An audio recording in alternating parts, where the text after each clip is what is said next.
Sully.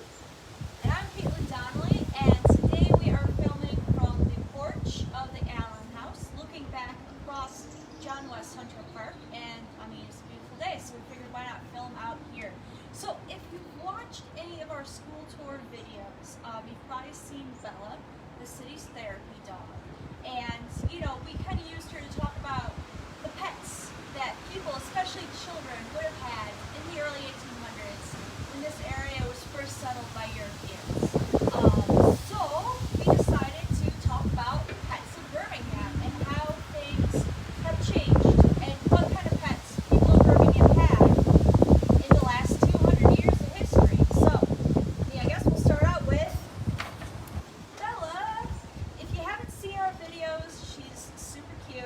So she's been a little bored lately with the lockdown order, the stay-at-home order, and everything. So she likes coming out to the museum and helping us out with things. And speaking of working dogs, Oh, yep. So this is the Birmingham football mascot from 1941, as you can see. And Caitlin informed me that his name was White Knight. So Birmingham has had a very long history with showcasing their pets, but it didn't always start off that way. If you do watch the videos, you can learn a little bit more about pets from the 19th century and how they differ from pets from today. and so one of the things that we've got, one of the things I talk a lot about, because I'm a horse girl, was our 1892 pony book that we have here in the collection at the museum. And I blew this up. This was not the actual size. It was more like a pamphlet. But this was from Watkins Farm, which was located where the Port Lick subdivision currently is. And Gilbert Watkins was actually among the first individuals to import Shetland ponies to the Americas in the late 1880s. And so these ponies were not just cute and fun. In an age of growing wealth, where not only could you have a working animal, but a purebred one, and you know, kind of show that off a little bit, show off your wealth. But these ponies provided entertainment for people in the Metro Detroit area. So here is a postcard showing the Watkins ponies at Belle Isle. So every beginning of the summer, these ponies would all be walked down Woodward Avenue, 27 miles to Detroit, and then they would get on a boat and go to Belle Isle or Boblo Island. So if you know your family vacationed there from 1900 to about 1927, they might have encountered the Watkins ponies. And we got some wind. It's interfering with my Vanna whiting. So here are a couple of the Watkins ponies. The picture's not very good. We had to blow it up. And this was a common sight around that time in Birmingham during the winter. So there were no school buses, and if you had to walk a little bit further to school, your parents might get you a pony. Like this one, and it would take you to school, and there was a stable in like the Shane Park area where you could keep your pony throughout the day while you were in class, come back out, hitch it back up again, and go home. In fact, we do have a love story connected with ponies. So Fenton Watkins, who was Gilbert's nephew, he was hired to take care of a young woman's pony. Father hired him, and so they met. She was like 13 at the time, so like nothing happened. But later on, when she got older, she was actually like, hey, I wonder if that guy Fenton's still around.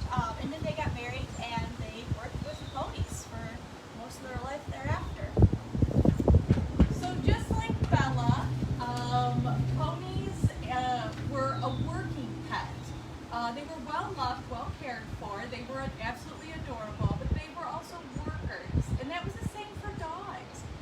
If you watch the videos, you'll see that dogs were kept, yes, pets, but not like we have them. They were also used for protection against the wolves, the bears, the snakes, Cats were pets, but they were also a working animal. They were kept because they provided mousing and kept your barns and your fields clear.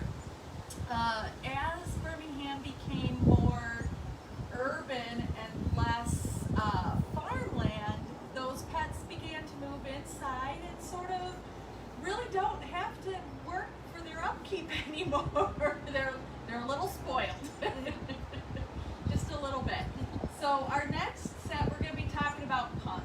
So this is Punky. She's my cat. And she is featured on our Instagram about once a week, depending on the weather, because she does not like the rain. But she has Punk's Pics.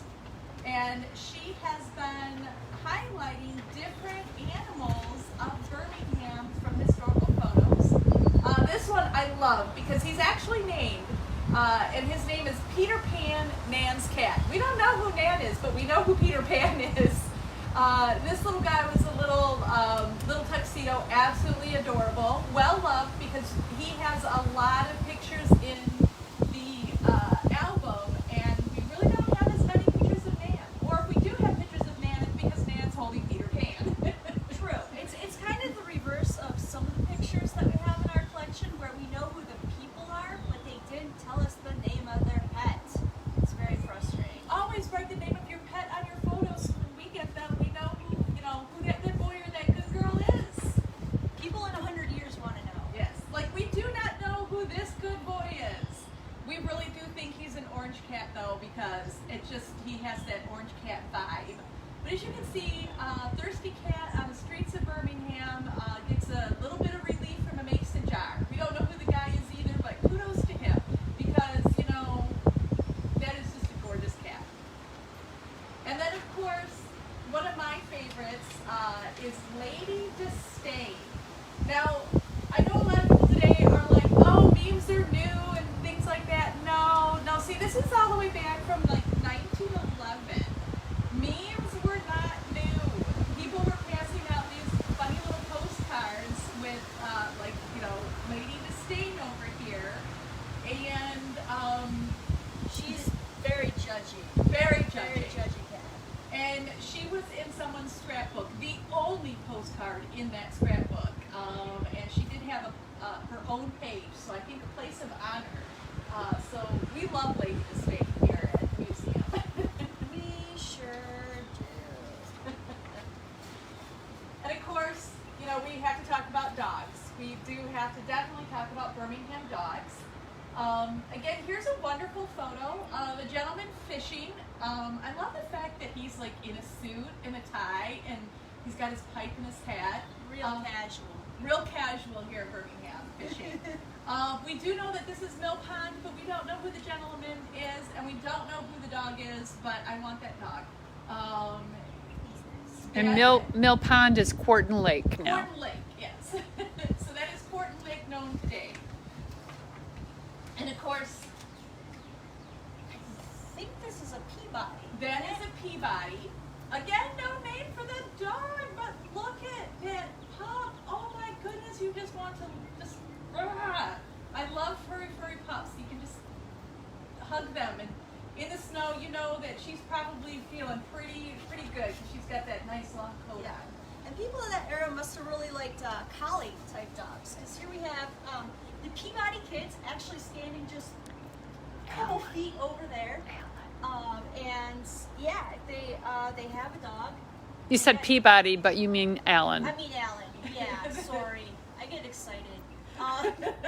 We love dogs. Yeah, the Allen kids standing right over there with their dog, and again, dog is not named, so please, if you or your family is donating something, just please let us know. People in the future want to know the name of your pet. All right. So because we are dog lovers, we have to show pictures of our dogs too. This dog is Archie. He is my baby, and he's just sitting right over here a few feet away on the stump. And he's a good boy, a little bit on the lazy side, but we love him dearly. Punk is better trained on the leash than he is, so she makes it here more often. And my guy, he has not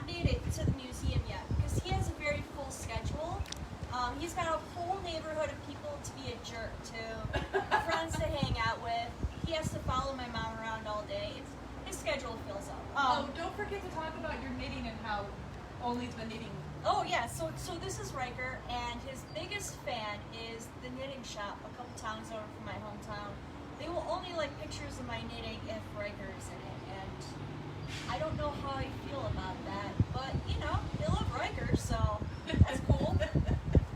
So didn't he have to wear socks the other day? He did. So you know, I got a great story about Riker and a pair of socks. And here we got a pet parade. So the St. James Pet Parade started in 1925, and yes, I tried to find pictures from 1925 because I wanted to see these pets. But apparently the pet parade is pretty awesome because the kids would decorate their pets or decorate something and enter their pets in this pet parade.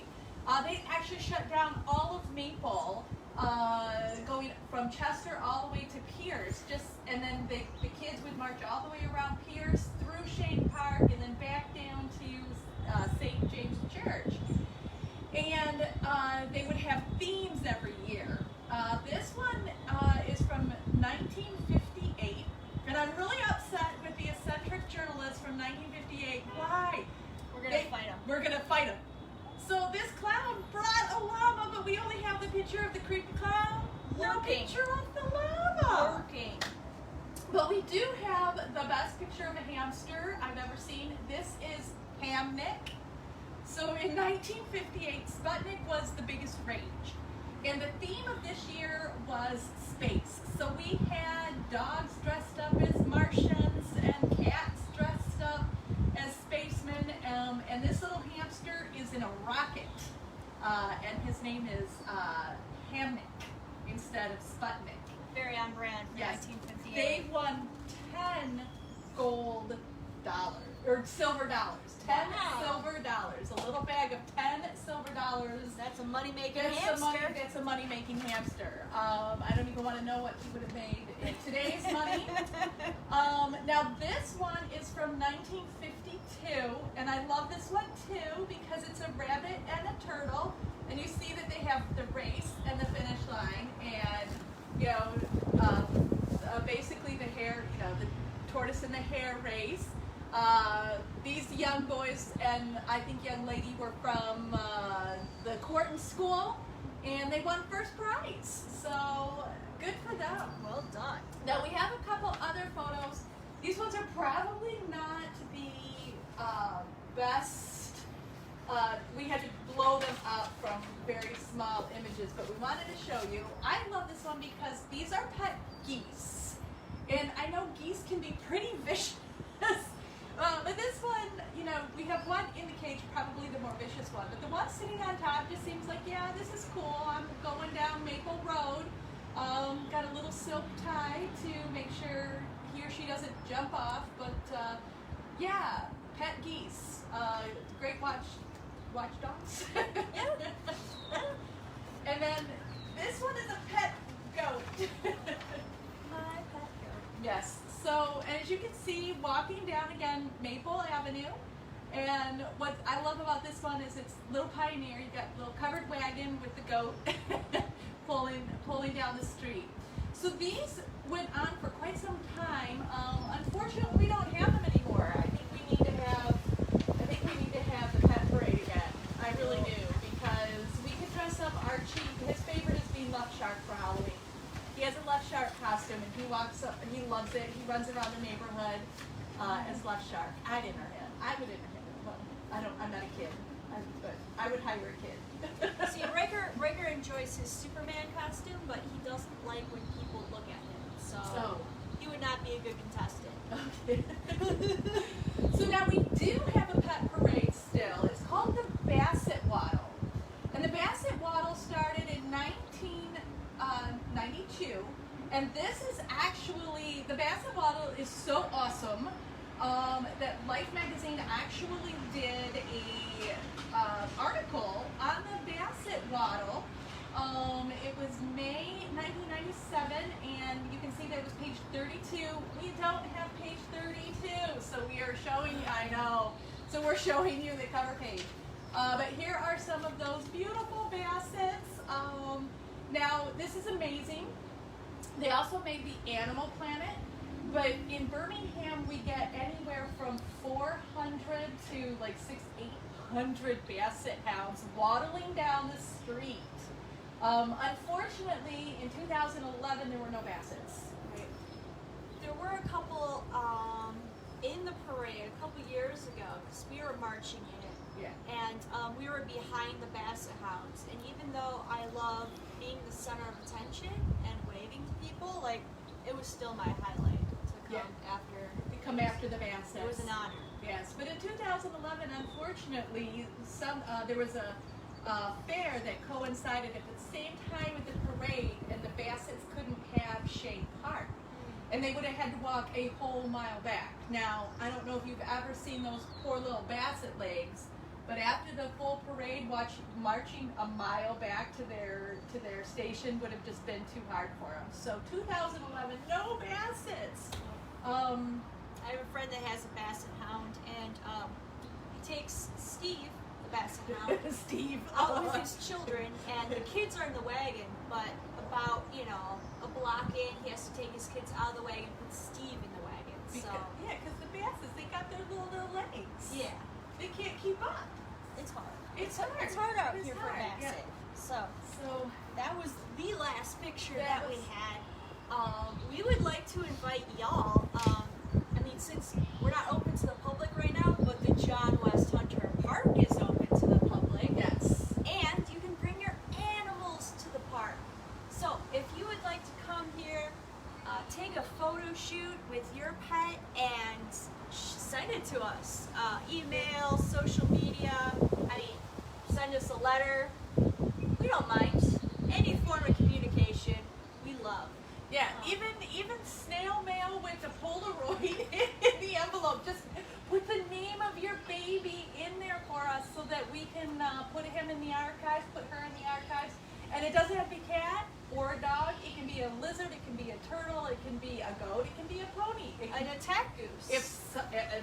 if somebody has a llama or an alpaca and you want to do a photo shoot, I would die. I would die. And I'm partial to chickens myself, so. So, you've got a pet chicken in your backyard here in Birmingham, take a picture. We would love it. Yeah. So thank you so much for joining us today. We hope you enjoyed these photos. If you want to see them, I can throw them up in the comment section too. And join us next week when we will be talking about the start of the War of 1812 and how it impacted Michigan and Birmingham. So we'll see you then. Once again, I'm Caitlin and Donna.